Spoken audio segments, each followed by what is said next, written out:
Welcome to the reading vlog for Lore of the Wilds by Annalise Sabarna. This is going to be a spoiler-filled reading vlog. Just going to go ahead and warn you here. Though, if you have found this video, because normally I put these up as unlisted, and you have to click the link that's going to be in the review, which you might have already clicked because you watched the review. So this is spoiler-filled. This is all my thoughts as I'm reading it, and they might get a bit ranty. You'll see how we start off full of promise. Also, yeah, it's like 80% makeup free because just the time of filming most of my thoughts. Sorry for that, I guess. I don't know. And I must really apologize though for the last two clips, the lighting, because the lamp, I changed the light setting on the camera, but what seemed okay through the camera viewfinder was, yeah. And I have been trying to adjust it as I've been editing it because, I'm very upset at myself though for not doing the intro before I started. But yet I get to warn you now that the lighting looks awful and that we're full of spoilers. Now that you have been properly warned, I will let you start the vlog and see all the spoilery thoughts and process of how it went. And just feedback would be appreciated though if you like the spoilery style of vlogs or how I'm kind of breaking things down. Any constructive criticism is greatly appreciated, and I just hope you enjoy it.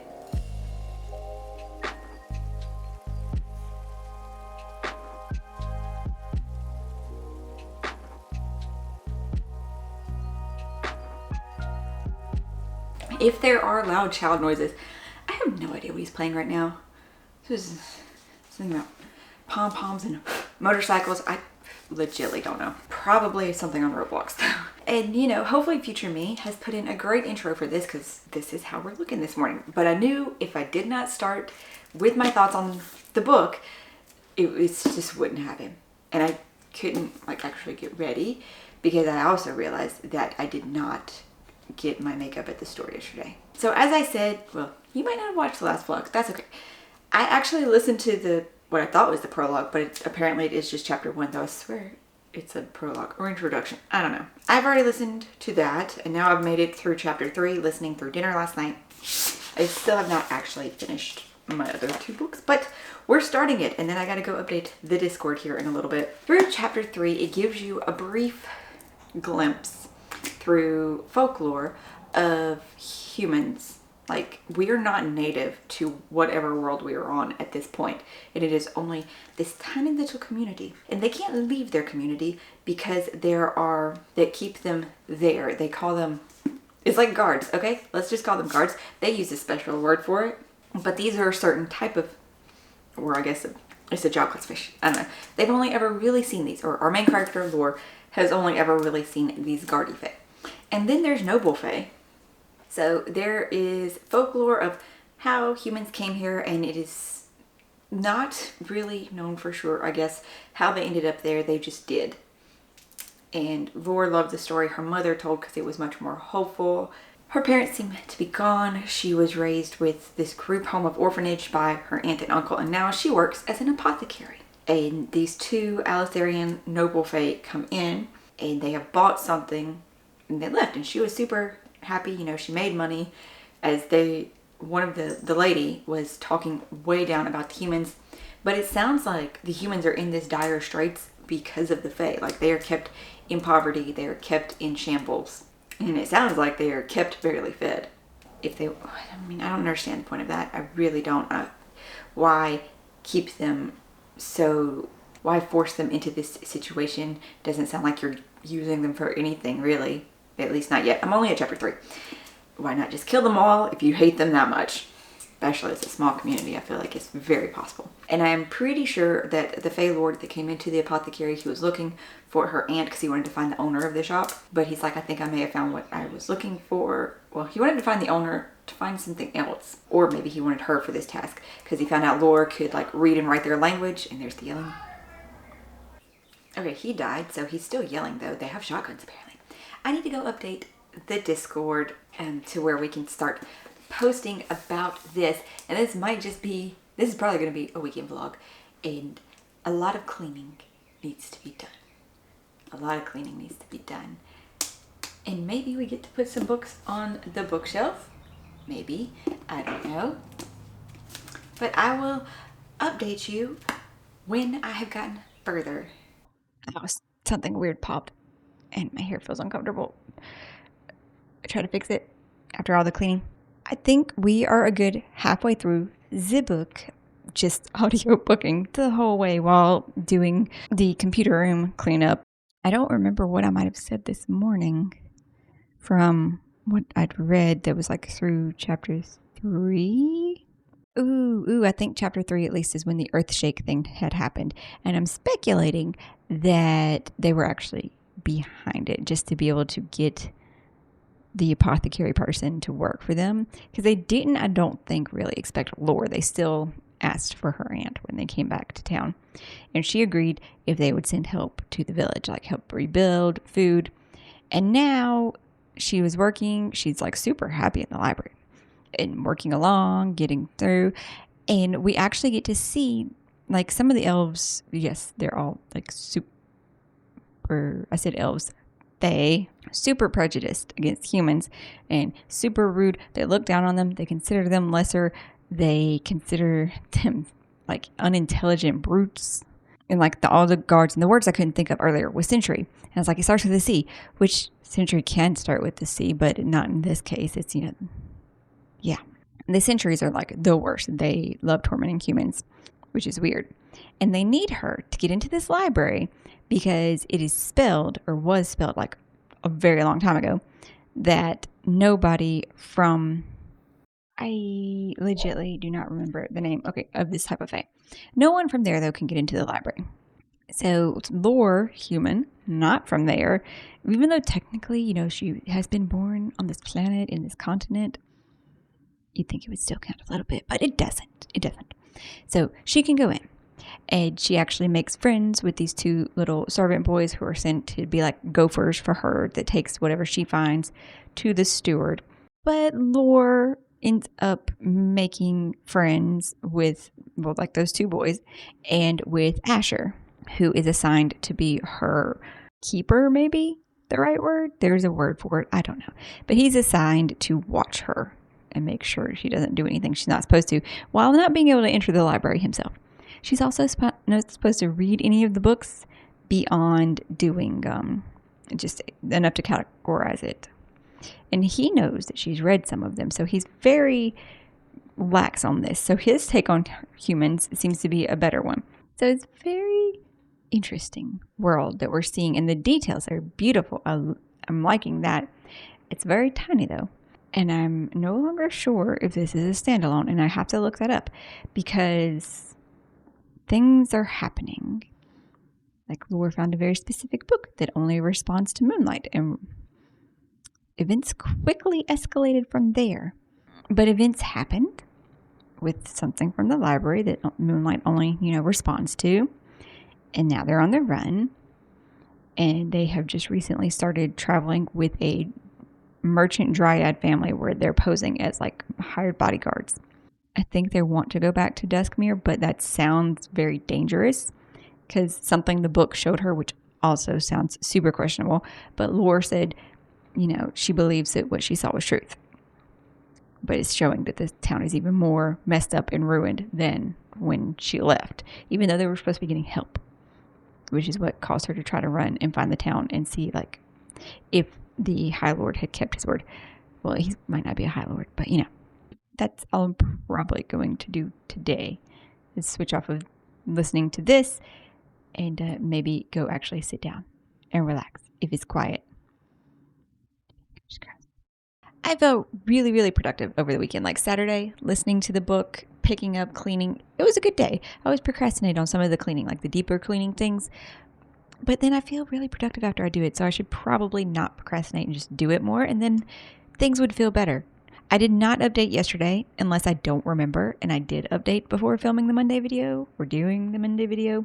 I really dislike that I keep filming those on Sunday. I don't want to. I want to film them earlier. I have the list ready earlier normally. Just somehow I keep not being able to film those until Sunday morning. I don't understand. I don't like it.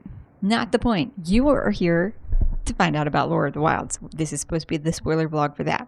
Okay, through chapter 18 now. I am just taking it in the 6-chapter sections, and I'm feeling better about doing that and taking my time with it, except maybe this wasn't the book to do that with, because it's 335 pages. I'm like at least 75% of the way through, and I don't know. I'm not sure with this one right now.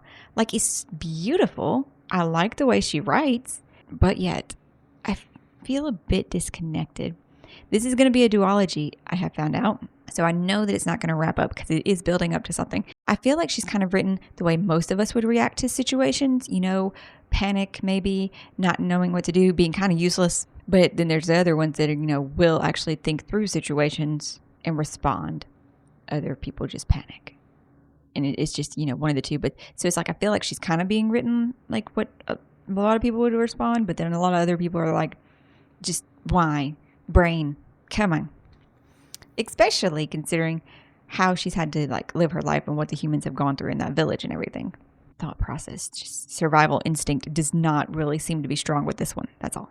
They were traveling with the merchants. They found out, the Fae children are being taken, and they were attacked. They were attacked while they were with the merchants. They were not there for the merchants or the kids. They were there for lore. Somebody had already hired assassins to go find lore for the artifact she took. How did they know she took an artifact? And also, the magic book hasn't spoken again. It is revealed that, we already knew that it showed on Moonlight, but she's making it seem like it was a revelation, even though that was the only time that that was pretty obvious from the first time it did it, really. The first time it responded to her was when Moonlight hit it, and yet you're sitting there during the day trying to make it talk to you. It's kind of the opposite of what YA fantasy duologies would do, where we spend a whole lot of time with something, and I'm like, okay, just move on. Can we have more of something else? So while we're moving, the characters are going to new locations. We are seeing new places and things are happening. We're getting new characters introduced, which I love. Our little ball of sunshine and her grumpy twin.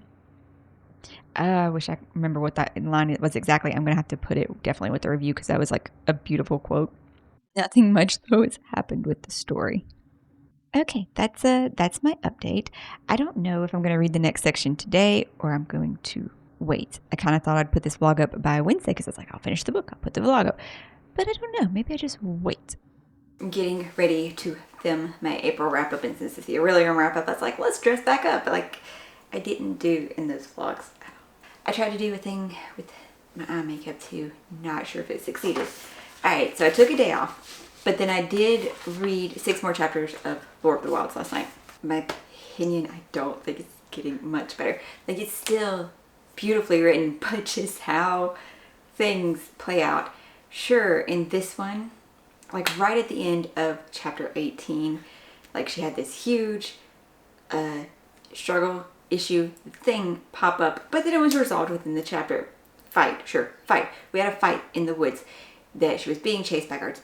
It was resolved in one chapter, and she was stabbed, and she was, healed also within that one chapter. But it did take a few more chapters for her to fully get over the poisoning, I guess, and stuff. So she was bedbound, and Asher and Isla had to pretend to be her and lead some of the Fae guards away, who apparently have wolf senses. So she dressed as her and led them away. And Lore has found out that they are okay by learning to use the magic, which apparently not everybody can see the glowy magic like Lore can. That's very, very rare. And the fact that a human can do it at all is also quite amazing. I really feel after these chapters that there's something going on with humans and magic that everybody's been lied to about, including the humans, but somehow, well, I don't know, maybe the elders of Lore's village knew because it's just the flashbacks she had during her fever, how much of it was real flashbacks, how much, made up with her head. There is a total barrier around Dustmere, more than just the fear thing. She learned how to scry to find Asher and Isla and make sure they're okay. And she tried to do it for home, and she couldn't see it. There's a fog around it. But somehow, Gray is not in Duskmere, and he's not at wherever that place was where the library was. I don't remember his name right now. No, he's with a different fairy queen. One who has always wanted a pet human.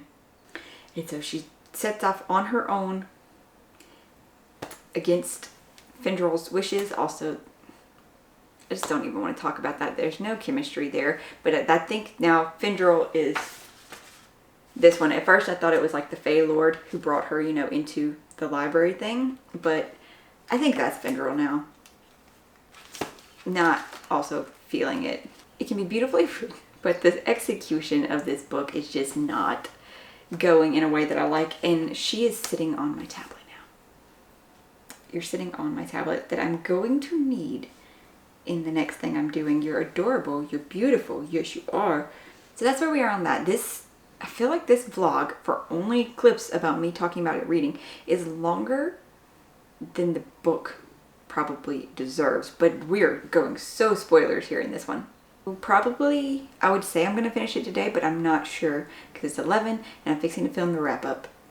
I don't think I mentioned earlier that I did the next part of the lore quest, and now I need a sunset to do the next part.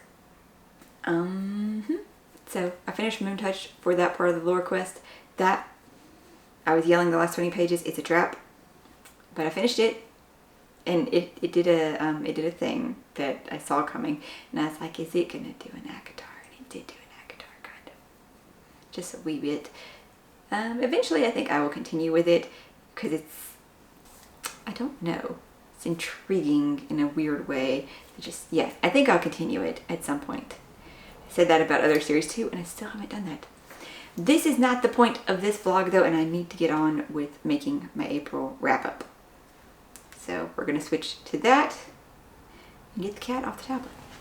Got about 30 pages to go this morning. It's nice and rumbly. We have our second mug of coffee. We're gonna finish this. We're going to get it done because it's just not getting any better with all my things that I didn't like about what was happening. Like, we're just jumping from this to this to this. Time's moving so quickly. I might not have said that in the vlog. I might have only said that in the Discord. And how, I do believe I said though, how everything just keeps getting resolved. Like, nothing. Oh my gosh, what was the last thing I updated? Was it that, you know, she found out her friend was captured somehow? Oh, and an interesting thing, Mandy brought up the fox from earlier on, and I'm like, what fox? And now that I'm close to the end, hey look, the fox is back. And I now agree, because of hearing the description again now later, the fox does seem special. Will we actually find out anything about it? I don't have any faith we will. No faith at all. But I'm going to read these last 30 chapters now, and yeah. You get to see how the end goes, if the camera stays on that long. We'll find out. Okay, coffee give me strength.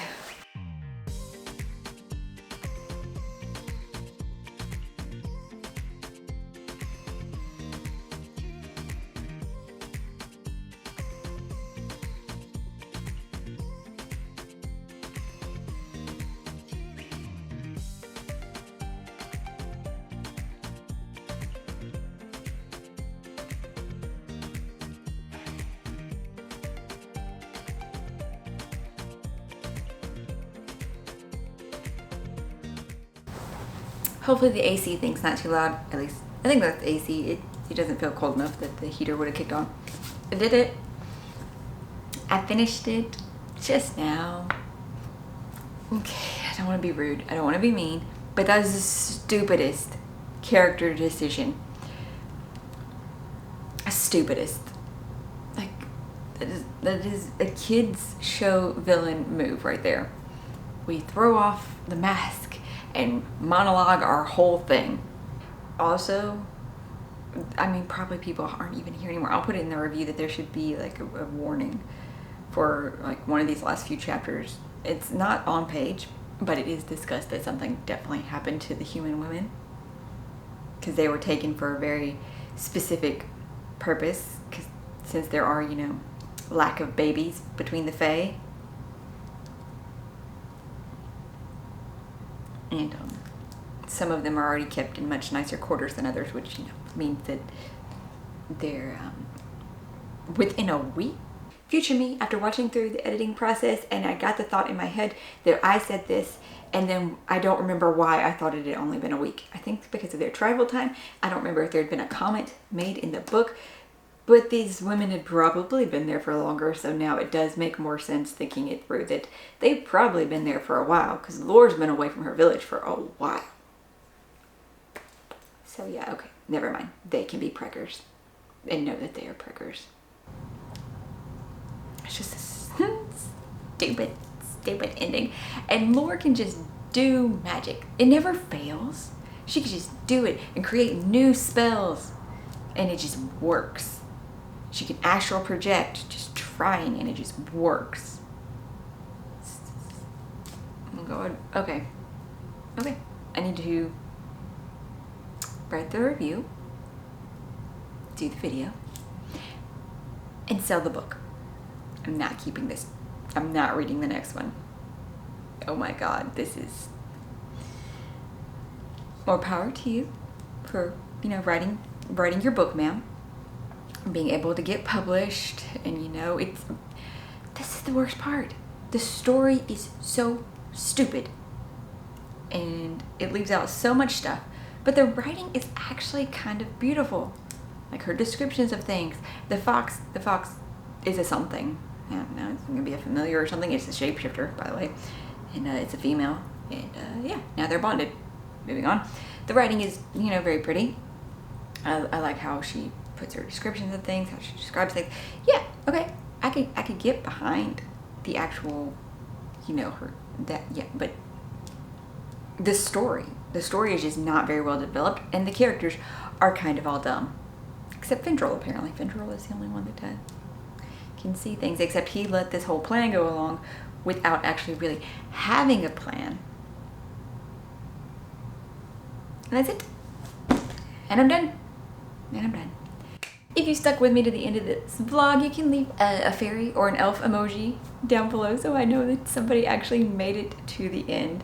And I hope you enjoyed it, as this went so spoilery and somewhat ranty at parts. And we will just keep trying to do these, right? Keep practicing vlogs and maybe make them better as we go along. If you did enjoy it, please subscribe if you haven't already. I hope you guys are finding something much better than that to read today. If you have read it, I would love to know your thoughts, if they differ from mine. If you loved it, please tell me how it worked for you. I mean, like, in all honesty, I would love to know. Thank you guys. I'll see y'all in the next one.